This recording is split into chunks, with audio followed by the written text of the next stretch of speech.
Serbisyong panlipunan ng tinalakay sa dokumentaryong ito. Nakapanayam namin ng ilang bata na nagkwento tungkol sa kanilang pang-araw-araw na buhay habang nakapaloob sila sa krisis na ito.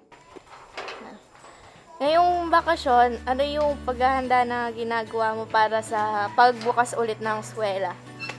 Wala man po akong bagong damit at bagong gamit. Yun pa rin po ang dati kong sinusuot na uniform.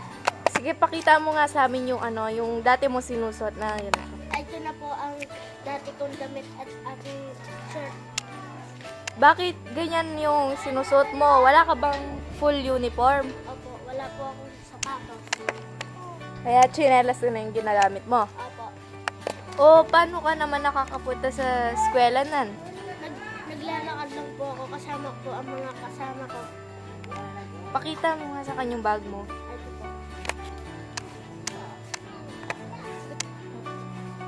Ay, ito po. Ang laman ng bag. Kasama mo ba yung sila Jeremy? Opo. Naglalakad ka rin ba papunta sa eskwela nyo? Opo, sabay po kami. Alam ba yung forma mo papunta sa eskwela? Opo. Wala po kami pang bili ng bago. Mo huling nasuot yung damit mo, yung uniform mo. Complete po. Ayan yung ginagamit mo nung pang grade 1 ka. Sige. Bakit naglalakad ka lang papunta sa eskwela? Di ka magano. Wala po kami pambayad ng pangkakay ng bike. Mahirap lang po kami.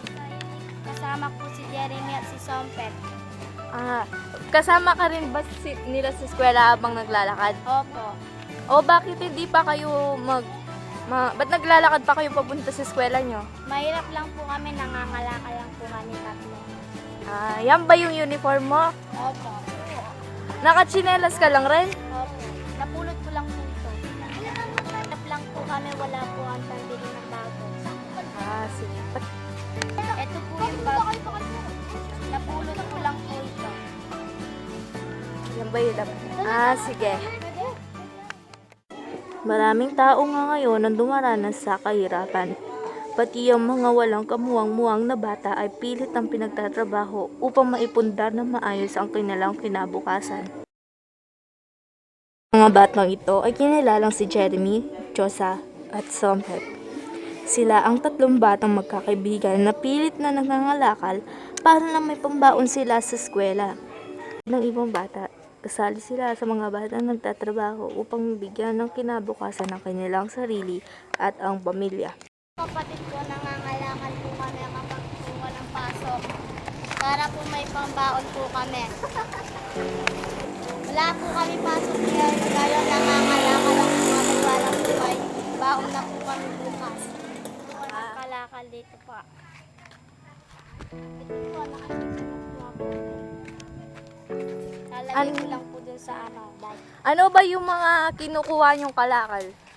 Mga bote po, mga baka, tapos po yung mga binibenta po natin sa Jan Shop. Ilan yung nakukuha mong pera? 15 o 20 po. Yun, sapat na yun sa inyong apat? Opo, tag-lima-lima po kami. Sige.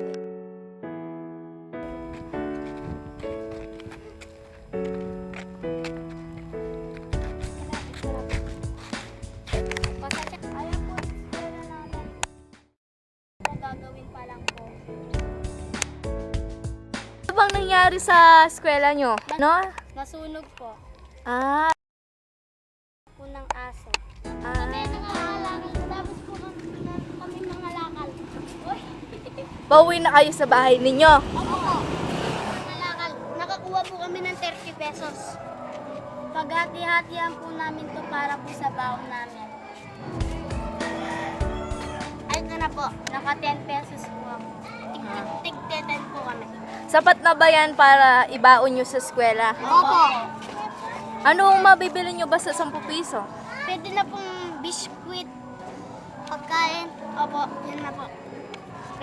Bagong taon na. Ano yung pangarap nyo na gusto nyo matupad?